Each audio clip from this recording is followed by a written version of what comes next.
Hi, thanks for coming to the Sewing and Learning workshop at the Harriet Beecher Stowe Center. My name's Amy Huffnagel. I'm the Director of Programs at the Stowe Center, and I'm so excited to be exploring pockets and purses on so many levels in this workshop. I am lucky to be joined today by Edjohnetta Miller, who is with us from the city of Hartford, a fiber artist, quilter, teacher, curator, lecturer, and acknowledged as one of the most creative and colorful improvisational quilt makers in the US. She's been exhibited widely in the US and internationally, and her quilts can be found in many important museums, corporate and private collections, including the National Gallery of the Smithsonian Institute in Washington, the Nelson Mandela's National Museum in Cape Town, South Africa, the Wadsworth Museum of Art in Hartford, and many, many more. The Sunday New York Times featured Edjohnetta in the Best of the Best series. In 2020, one of her quilts around the Black Lives Matter issue and topics was featured in the New York Times. And she's received so many awards for her work as a community leader, activist, and artist, including Connecticut's most prestigious artistic award, the Governor's Award. I hope you all will join me in welcoming this amazing conversation that we get to have. And Edjohnetta, you are a quilt maker, but you're a storyteller. And that's where we thought we might start today. Well, when I started quilting, I realized that there were so many stories hidden in my family. And one of the stories that is very dear to my heart is a story that my grandfather, his name was Steady Sims, Salisbury, North Carolina, used to tell me when he would come visit my mom and dad and my sister and I in Providence, Rhode Island. I grew up in Spartanburg, South Carolina. My dad was in the Navy. And when he was released from the Navy and was trying to make a way for us in South Carolina, he was treated like a second-class citizen. And he said he refused to have his young children be brought up in such a racist environment. And that's how we moved to Providence, Rhode Island. We were brought to Providence, Rhode Island. It was heartbreaking for me because my grandfather, we lived with him. We moved from Spartanburg, South Carolina to Salisbury, North Carolina. And it was a wonderful adventure for me because every night we'd sit out on the porch and he would tell these most elaborate and wonderful stories. Now, some of them he kind of embellished, but for the most part, they were all very, very true. One of the things that's very interesting is my grandfather would have an old Bible, and he'd have a lot of stories written in that Bible. There are a lot of pages that were in that Bible that were there so that you could write your feelings and thoughts. And he wrote so much about his great-grandmother, Liza Meg. He was absolutely fascinated with her. And the stories that he told about her purses, her pouches, were just so amazing that I used to sit there and I listen and I would say, Granddaddy, tell it over and over again. My great-great-grandmother, Liza May, was on a plantation. And it was beaver, and in the Bible, now the Bible is way gone because Granddaddy would have been probably about 125 now. But in the Bible, it was very, very faded, but it said that she came from Beaver Dam Plantation, where she did not know at the time when the slaves were freed that they were freed. And some missionaries came by one day and said, you don't have to stay on this plantation. You can leave here and move on and have a different life. Some people decided to stay, but Liza May said she was going to leave. And leaving, one of her most precious possessions was her pouch. The pouch that when she would work in the cotton fields, she would have actually an apron that she made out of feed sacks, a huge apron, and then a little small pouch that went underneath the apron so that the master could not see her taking some of the seeds from the cotton, or if they decided she had to go and do some planting out in the field of vegetables. So she would do, okay, a seed for you and then a seed for me. They thought that she was always pregnant because she would always have this little pouch coming out here, in her stomach. But actually what it was her most precious possession, her seeds. And Granddaddy said when she decided that it was time to leave, she went in the cabin and she got a huge feed sack that she had put together and randomly picked some things to put in there to walk away. In that bag that she had was an old feed sack quilt that she had made. The feed sack quilt was made out of newspaper and old discarded cotton. She said that was a very, very, very important part of her life, that she made that quilt. It kept her warm during the night. It kept the draft away from the walls. She had made several of them, but over the years they had become tattered. But she decided she was going to keep this particular one. She didn't know where she was going, took that sack, took her pouch, and moved on. As she was walking and walking, Granddaddy said she became winded. Like, Granddaddy, what do you mean winded? She was tired, okay? She became very, very tired. And she lay down by the side of a road and someone came by and saw her. And it was a young man, Jesse Sims. And he said, "Where are you going?" And she said, "I have no idea. I have my satch. I have my apron, this old dress. I don't know where I'm going. I'm just walking." So he took her to his cabin and she stayed there and worked his land and worked in the fields. The little pouch that she had with those seeds in it, those precious little seeds, she took those seeds out and she planted them in a small little patch so they could have a garden.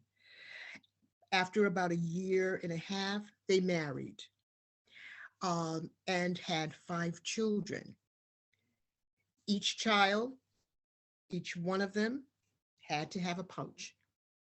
It was important for them to have their own pouch. It's important for you, okay, so you're going to help with planting, but so if some of the seeds spill over, you need to put them in your little pouch so you can save them for later on for your family. She was a little bit before her times, I think. She was always thinking about what is going to happen in their lives and how she was going to get them self-sufficient in case something drastic happened. My grandfather said that one of the things that made the pouches so special was that he had found in Liza May's pouch something that she had not shared with him. There was a woman on Beaver Dam Plantation who had been, in slavery for many years. And what she had given Liza May in her hand was a cowrie shell that she brought from Africa. This was at a time the symbol of money. And she gave it to Liza May. She said, "This is something precious for you. Put it someplace where you know you will always have it. Keep it with you.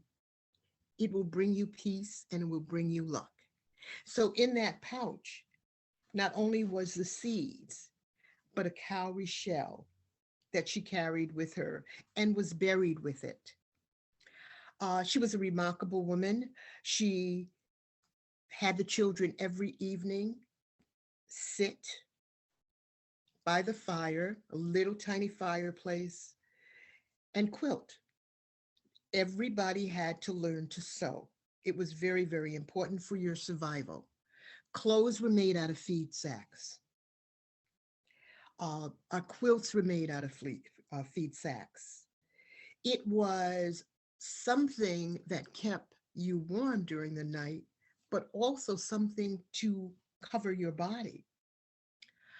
Granddaddy said that there was a time when Liza May found some feed sacks that had some really colorful prints on them, beautiful prints and flowers. She loved flowers. She absolutely loved flowers. So, and she had some seeds in her little pouch too. And she planted some beautiful flowers. Marigolds were her favorite. And she decided when she saw these feed sacks that had colorful patterns on them, that she was going to do a line of clothing out of them for the children. And it was very, very interesting. Granddaddy said that you could always tell where a family came from by the feed sack clothing that they wore. But yeah, pouches were one of the things that absolutely kept her going. It was part of her survival. It's such a powerful story. Thank you so much for being generous with us and sharing that. And I love that the pocket purse, the pouch was under her apron, right? It was under her apron. It was under her apron because she didn't want anyone to know that she had it. If they knew that she had it, goodness knows what would have happened to her. She could have been killed because she was taking from the master for her own survival.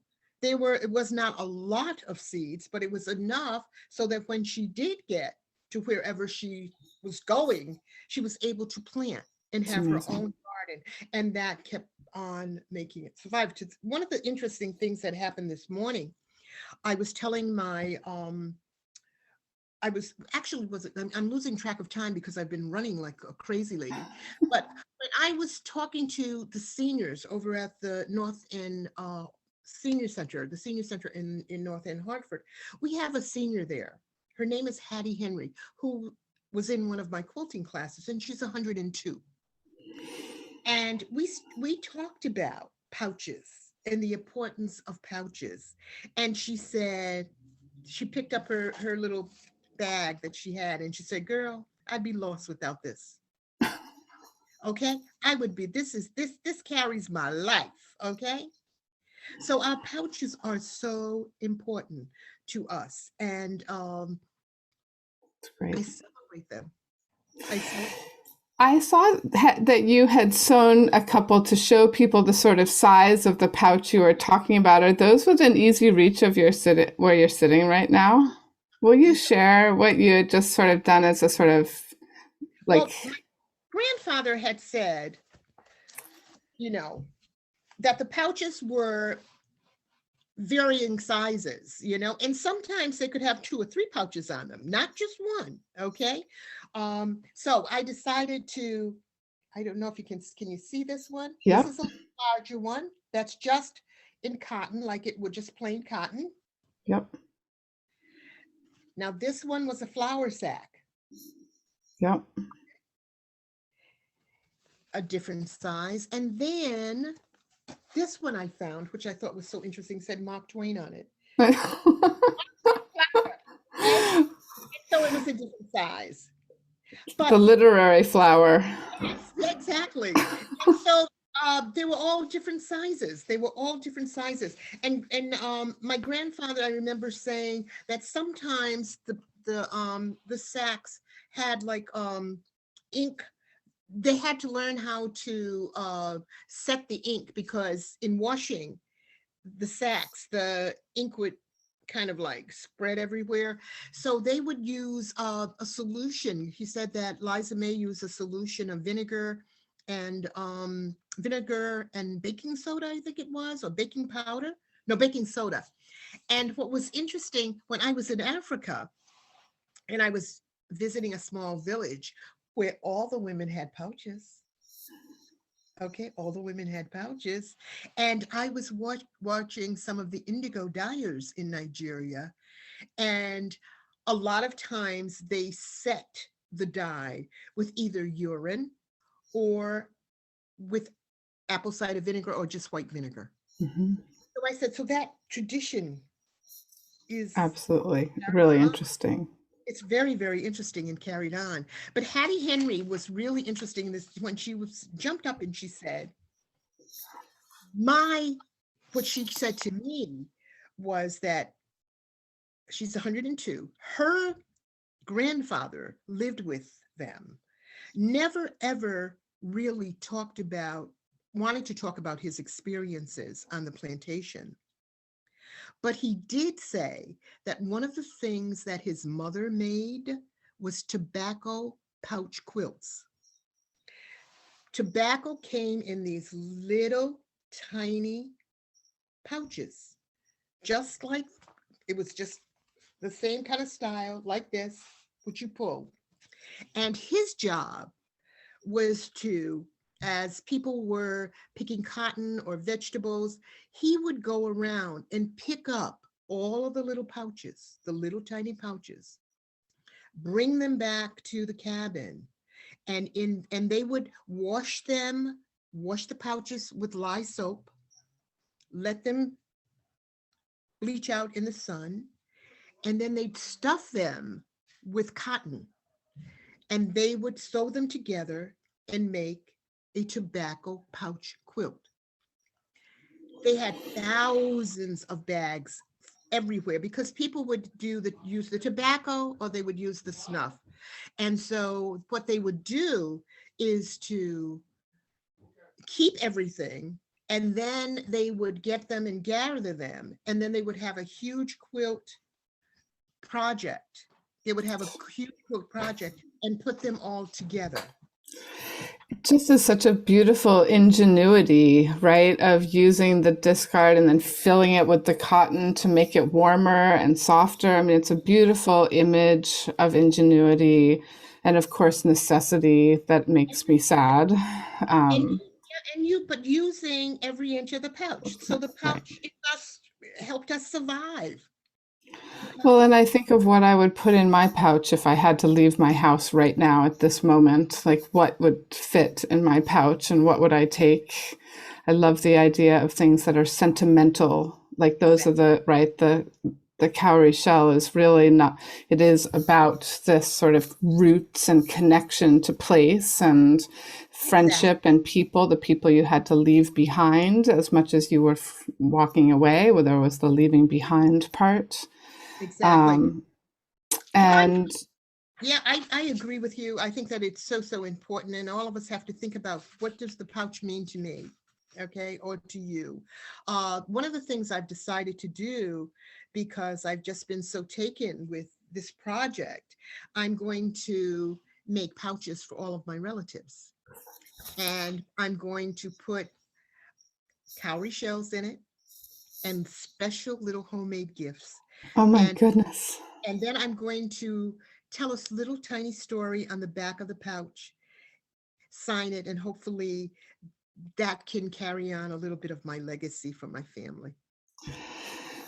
Oh my goodness. Well, that's such a beautiful place for us to end our conversation today. I mean, because it feels like somehow the quilts and the purses are, a part of your family history and your family, um, uh, I don't know, DNA that you have to sew quilts too. I mean, was it the stories as a little kid hearing them that continues to resonate for you? Oh, the stories are so wonderful. Wrote a book about my granddad's coming and visiting me, and called The Short North. And as a child, his stories were wonderful.